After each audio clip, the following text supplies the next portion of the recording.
ഇവിടെ വന്നിട്ടുള്ള പ്രിയങ്കരരായിട്ടുള്ള വിദ്യാർത്ഥികളെ, സ്നേഹം നിറഞ്ഞ നാട്ടുകാരെ, വളരെ പ്രസക്തമായിട്ടുള്ള ഒരു മുദ്രാവാക്യവുമായിട്ടാണ് SFI കേരളത്തിൽ 2 ജാഥകൾ സംഘടിപ്പിച്ചിട്ടുള്ളത്. തെക്ക് നിന്നും വടക്ക് നിന്നും SFIയുടെ സംസ്ഥാന സെക്രട്ടറിയും പ്രസിഡൻറ്റും നയിക്കുന്ന 2 ജാഥകളാണ് ഇന്ന് പ്രയാണം ആരംഭിക്കുന്നത്. കാസർഗോഡ് നിന്ന് സഖാവ് ബിനീഷിൻ്റെ നേതൃത്വത്തിലുള്ള ജാഥയും, തിരുവനന്തപുരം പാറശാലയിൽ നിന്ന് സഖാവ് ഷിജു ഖാൻ്റെ നേതൃത്വത്തിലുള്ള ജാഥയും ഇന്ന് പ്രയാണം തുടങ്ങുകയാണ്. വളരെയേറെ ശ്രദ്ധേയമായിട്ടുള്ള മുദ്രാവാക്യങ്ങളാണ് SFI ഈ ജാഥയിൽ സ്വീകരിച്ചിരിക്കുന്നത്. അക്ഷരങ്ങൾ സംരക്ഷിക്കുന്നതിനും നാടിൻ്റെ ജനാധിപത്യ മതേതര സ്വഭാവം നിലനിർത്തുന്നതിന് ക്യാമ്പസുകൾ മതേതര ജനാധിപത്യ ക്യാമ്പസുകളാക്കി മാറ്റുന്നതിനും വേണ്ടിയാണ് SFI ഈ സാഹസികമായിട്ടുള്ള പ്രവർത്തനത്തിന് മുതിരുന്നത്. കുറേ ദിവസങ്ങളെടുത്ത് ഈ ജാഥ കേരളത്തിലെ ക്യാമ്പസുകളുടെ പരിസരത്തു കൂടി സഞ്ചരിച്ച് സമാപിക്കുമ്പോഴേക്കും ആയിരക്കണക്കിന് വിദ്യാർത്ഥികളുമായും ആയിരക്കണക്കിന് രക്ഷിതാക്കളുമായും അവർക്ക് സംവദിക്കാൻ സാധിക്കും. നമ്മുടെ മക്കൾ ഈ സമൂഹത്തെ ഓർമ്മപ്പെടുത്തുകയാണ് നാം എന്താണ് അടിയന്തരമായിട്ട് ചെയ്യേണ്ടതെന്ന്. ക്യാമ്പസുകൾ നല്ല രാഷ്ട്രീയ ബോധമുള്ള ക്യാമ്പസുകളാകുമ്പോൾ മാത്രമേ പുതിയ തലമുറ രാഷ്ട്രീയ ബോധമുള്ളവരാണ് എന്ന് അഭിമാനിക്കാൻ നമുക്ക് സാധിക്കുകയുള്ളൂ. ഇന്ന് കേരളത്തിലും ഇന്ത്യയുടെ നാനാഭാഗത്തും ഉണ്ടാകുന്ന ഏറ്റവും വലിയ അപകടം പൗരന്മാർക്ക് രാഷ്ട്രീയ ബോധമില്ലാതായി വരുന്നു എന്നതാണ്.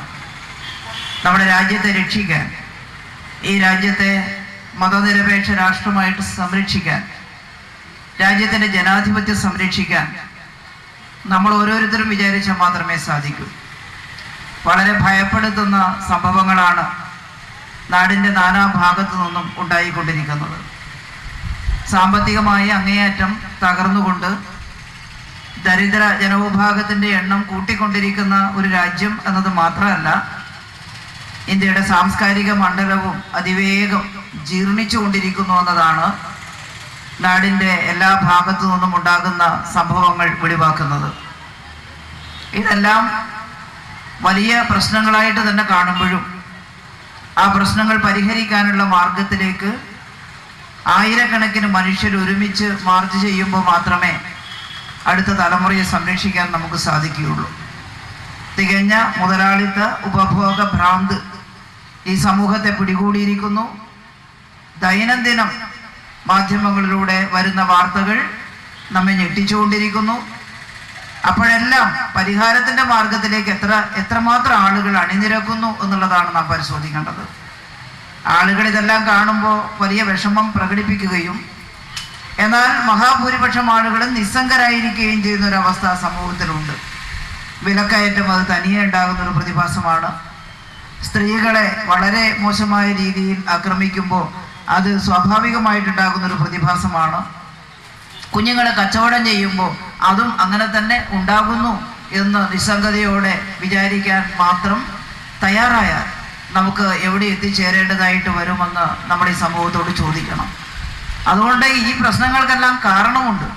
സമൂഹത്തിൽ സംഭവിക്കുന്ന എല്ലാ ജീർണതകൾക്കും കാരണമുണ്ട്. ആ കാരണം കണ്ടെത്തി അതിനെതിരെ നല്ല പ്രതിരോധവുമായിട്ട് മുന്നോട്ട് വരിക എന്നുള്ളതല്ലാതെ വേറെ ഒരു മാർഗവും നമ്മുടെ മുമ്പിലില്ല എന്നുള്ളതാണ് വസ്തുത. അവിടെയാണ് പഠിക്കുന്നതിൻ്റെ കൂടെ പോരാട്ടവും കൂടി നടത്താൻ SFI തയ്യാറാവുന്നത്. ഈ ജാഥയുടെ ഭാഗമായി ക്യാമ്പസുകൾക്കകത്തും വെളിയിലും ഉണ്ടാകുന്ന സാമൂഹ്യ ജീർണതക്കെതിരെ ശക്തമായിട്ടുള്ള പ്രതിരോധം തീർക്കുകയാണ് SFIയുടെ ഉദ്ദേശം. സാമൂഹ്യ ജീർണത ഉണ്ടാകുന്നത് ഒരു സാമൂഹ്യ വ്യവസ്ഥയുടെ ഭാഗമായിട്ട് തന്നെയാണ്. ഇപ്പം നമ്മുടെ രാജ്യം ഇപ്പോൾ ഒരു വലിയ ഭരണമാറ്റത്തിൽ നിൽക്കുകയാണ്. വലിയ മോഹിപ്പിക്കുന്ന മുദ്രാവാക്യങ്ങളുമായിട്ടാണ് ഇന്ത്യയുടെ പുതിയ ഭരണാധികാരികൾ വന്നത്. എന്നാൽ 66-67 വർഷക്കാലം ഈ രാജ്യത്തിന് സ്വാതന്ത്ര്യം കിട്ടിയതിന് ശേഷം രാജ്യം ഭരിച്ചിട്ടുള്ള ഭരണാധികാരികൾ ചെയ്തിട്ടതിനേക്കാൾ എന്തെങ്കിലും കൂടുതൽ നല്ല കാര്യം പുതിയ ഭരണാധികാരികൾക്ക് ചെയ്യാൻ കഴിയുമെന്ന് നമുക്ക് പ്രതീക്ഷിക്കാൻ വയ്യ. 66 വർഷക്കാലത്തിനിടയിൽ ചുരുങ്ങിയ കാലയളവിൽ മാത്രമേ കോൺഗ്രസ് അല്ലാത്ത ആരെങ്കിലും ഈ രാജ്യം ഭരിച്ചിട്ടുള്ളൂ. 5-6 വർഷക്കാലം ഇപ്പോൾ ഭരിച്ചുകൊണ്ടിരിക്കുന്ന BJP തന്നെ രാജ്യത്തിൻ്റെ ഭരണാധികാരികളായിരുന്നു. പിന്നെ ഏറ്റവും കൂടിയ കാലയളവിൽ കോൺഗ്രസ് ആണ് ഈ രാജ്യം ഭരിച്ചത്. കോൺഗ്രസിൻ്റെ ഭരണം കൊണ്ട് രാജ്യത്തിൻ്റെ സാമൂഹ്യ സാംസ്കാരിക മണ്ഡലങ്ങളിൽ സാമ്പത്തിക രംഗത്ത് എന്താണ് ഉണ്ടായിട്ടുള്ളത് എന്നാണ് നമ്മൾ പരിശോധിച്ചത് കഴിഞ്ഞ തെരഞ്ഞെടുപ്പിൽ. ആളുകൾക്ക് മനസ്സിലായി കോൺഗ്രസിൻ്റെ ഭരണത്തിന് ഈ രാജ്യത്തെ രക്ഷിക്കാൻ സാധിക്കില്ല എന്നുള്ളത്. കൊടും പട്ടിണിക്കാരുടെ രാജ്യമായിട്ട് ഇന്ത്യ മാറി, വിദ്യാഭ്യാസമില്ലാത്ത നിരക്ഷരരുടെ രാജ്യമായിട്ട് ഇന്ത്യ മാറി. ലോകത്തിന് മുന്നിൽ തിളങ്ങി നിൽക്കാൻ കഴിയുന്ന ഏതെങ്കിലും ഒരു അനുഭവം വിദ്യാഭ്യാസ മേഖലയിലോ അല്ലെങ്കിൽ മറ്റേതെങ്കിലും ഒരു മണ്ഡലത്തിലോ നമുക്ക് എടുത്ത് കാണിക്കാൻ കഴിയാത്ത ഒരവസ്ഥ ഇന്ത്യയെ സംബന്ധിച്ചിടത്തോളം ഉണ്ടായി. 120 കോടിയിലേറെ ജനങ്ങൾ അധിവസിക്കുന്ന ഒരു രാജ്യത്ത് നമുക്കൊന്നും മറ്റ് ലോകരാഷ്ട്രങ്ങളുടെ മുന്നിൽ തലയോർത്തി പിടിച്ചു നിന്ന് പറയാൻ കഴിയുന്ന അന്തസ്സുറ്റ എന്തെങ്കിലും കാര്യങ്ങൾ ഇന്ത്യയെക്കുറിച്ച് സൂചിപ്പിക്കാൻ നമുക്കില്ലാതെ പോയത് ഭരണാധികാരികളുടെ പിടിപ്പുകേട് കൊണ്ടാണ്. ആ ഭരണാധികാരികളെ നേർവഴിക്ക് നയിക്കുക എന്നുള്ളത് SFIയുടെയും കൂടി ചുമതലയാണ്. ചില ആളുകൾ ചോദിക്കുന്നുണ്ട്, കുട്ടികൾ ഇതെല്ലാം ചെയ്യണോ? മുതിർന്നവർ ചെയ്താൽ പോരെ? പഠിക്കേണ്ടുന്ന സമയത്ത് വിദ്യാർത്ഥികൾ പഠിക്കണം എന്ന് ഏറ്റവും ശക്തമായി പറയുന്ന സംഘടനയാണ് ഇടതുപക്ഷ പ്രസ്ഥാനങ്ങളും SFIയും എല്ലാം തന്നെ. പക്ഷെ ആ പഠനത്തോടൊപ്പം വിദ്യാർത്ഥികൾ പോരാട്ടം നടത്തിയിട്ടില്ലെങ്കിൽ വിദ്യാർത്ഥികളുടെ അവകാശങ്ങൾ എത്രമാത്രം തട്ടിയെടുക്കപ്പെടുന്നു. അതാണ് അക്ഷരത്തെ മോചിപ്പിക്കാൻ വിദ്യാർത്ഥിക്ക് സമരം ചെയ്യേണ്ടതായിട്ട് വരുന്നു എന്നതിൻ്റെ സൂചന അതുകൊണ്ടാണ്. വലിയ തരത്തിലുള്ള വിവേചനമാണ് ഇന്ത്യയിലെ വിദ്യാർത്ഥികൾ അനുഭവിക്കുന്നത്. അതുകൊണ്ട് തന്നെ പഠിക്കുന്നതിൻ്റെ കൂടെ പോരാട്ടം നടത്തുക വിദ്യാർത്ഥികളുടെ ഉത്തരവാദിത്തമാണ്. ജവഹർലാൽ നെഹ്റു പറഞ്ഞത് ഇന്ത്യയുടെ ഭാഗധേയം അവരുടെ ക്ലാസ് മുറികളിലാണ് രൂപം കൊള്ളുന്നത് എന്നാണ്. ഇന്ത്യയുടെ ഡെസ്റ്റിനി ക്ലാസ് മുറികളിലാണ് രൂപം കൊള്ളുന്നത് എന്നാണ്. ആ ക്ലാസ് മുറികൾക്കകത്തിരിക്കുന്ന കുഞ്ഞുങ്ങൾക്ക്, ക്ലാസ് മുറികളിൽ വിദ്യാർത്ഥികളെ രൂപപ്പെടുത്തുന്ന അധ്യാപകർക്ക് നല്ല രാഷ്ട്രീയം ഉണ്ടാവണം. നല്ല രാഷ്ട്രീയമുള്ള അധ്യാപകർക്ക് മാത്രമേ, ഇത് കക്ഷി രാഷ്ട്രീയം പറഞ്ഞ് തല്ലുന്ന കാര്യമൊന്നുമല്ല നമ്മളിവിടെ പറയുന്നത്, പക്ഷേ നല്ല രാഷ്ട്രീയ ബോധമുള്ള അധ്യാപിക അല്ലെങ്കിൽ അധ്യാപകൻ അല്ലെങ്കിൽ അവരുടെ മുന്നിലിരിക്കുന്ന വിദ്യാർത്ഥികൾ ഏതു തരം പൗരന്മാരായിട്ടാണ് വളർന്നു വരിക. നമ്മൾ പഠിപ്പിച്ചു കൊടുക്കുന്നുണ്ട് കുഞ്ഞുങ്ങളെ ഈ രാജ്യം ഒരു ഡെമോക്രാറ്റിക് സെക്യുലർ സോഷ്യലിസ്റ്റ് റിപ്പബ്ലിക് ആണെന്ന്. എന്താണ് രാജ്യത്തിന്റെ ജനാധിപത്യമെന്ന് വേണ്ടത്ര ഉൾക്കൊള്ളാത്ത ഒരു അധ്യാപകനോ അധ്യാപികക്കോ ഈ രാജ്യം ഡെമോക്രാറ്റിക് സെക്യുലർ സോഷ്യലിസ്റ്റ് റിപ്പബ്ലിക് ആണോ എന്ന് പരിശോധിക്കാത്ത ഒരു അധ്യാപികക്കോ അധ്യാപകനോ കുഞ്ഞുങ്ങളുടെ മനസ്സിൽ എന്ത് മാറ്റാണ് ഉണ്ടാക്കാൻ സാധിക്കുക? അതിന് പോരായ്മ നന്നായിട്ടുണ്ട് നമ്മുടെ സമൂഹത്തിൽ എന്നുള്ളതാണ്. അധ്യാപകരിൽ വലിയ ഭൂരിപക്ഷം പറയുന്നത് രാഷ്ട്രീയമില്ലെന്നാണ്.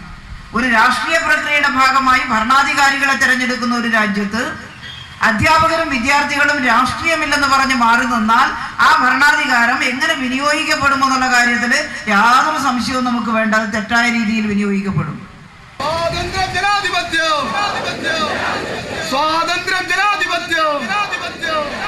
സോഷ്യലിസം സിന്ദാബാദ്, സോഷ്യലിസം സിന്ദാബാദ്, സംസ്ഥാന ജാഥ സിന്ദാബാദ്, ഇൻകുലാബ് സിന്ദാബാദ്.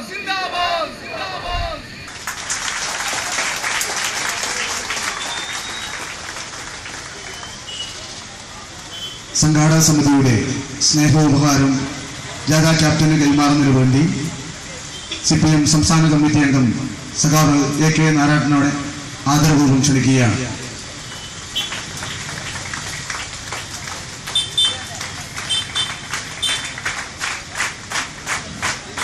ഈ ജാഥയുടെ മാനേജർക്കുള്ള ഉപഹാരം നൽകുന്നതിനു വേണ്ടി സംഘാടക സമിതിയുടെ ചെയർമാനും CPM കാഞ്ഞങ്ങാട് ഏരിയ ഘടകത്തിന്റെ സെക്രട്ടറി കൂടിയായിട്ടുള്ള സഖാവ് M പക്ലറ്റിനെ സ്നേഹപൂർവ്വം ക്ഷണിക്കുകയാണ്.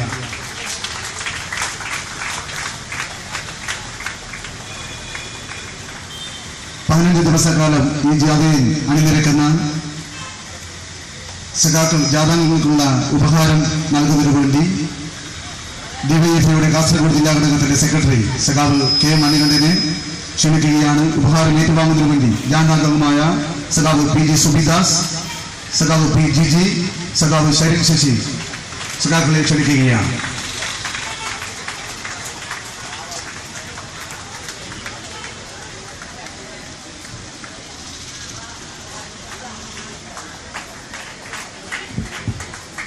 ജാഥയുടെ ക്യാപ്റ്റന് ഹാരമണിക്കുന്നതിന് വേണ്ടി വിവിധ യൂണിറ്റ് ലോക്കൽ ഏരിയയിലെ ഭാരവാഹികളെ സ്റ്റേജിലേക്ക് ക്ഷണിക്കുക. ഹൃദയം തൊട്ടറിഞ്ഞ പാരമ്പര്യം. കണ്ണൻസ് കാഞ്ഞങ്ങാട്. മഞ്ഞു പെയ്യും വസന്തം. മലയാളിക്ക് എന്നും മംഗല്യകാലം. മംഗല്യപ്പട്ടിന് മറുനാട് തേടുന്ന മലബാറുകാരോടായി മാനത്തെ മാലാഖമാർ ചൊല്ലി. കാഞ്ഞങ്ങാട് കണ്ണൻസിലെ പട്ടല്ലേ മലബാറിലെ മംഗമാരുടെ മംഗല്യപ്പട്ട്. വർണ്ണ വസ്ത്രങ്ങളുടെ മായാ പ്രപഞ്ചവുമായി, വിവാഹ വസ്ത്രങ്ങളുടെ അമൂല്യ ശേഖരങ്ങളുമായി വീണ്ടും കണ്ണൻസ് കാഞ്ഞങ്ങാട് നിങ്ങളെ വിസ്മയിപ്പിക്കുന്നു. ഈ കല്യാണകാലം ആഘോഷമാക്കാൻ Kannans Kanhangad, main road, Kanhangad. Phone number 0467 220 4467.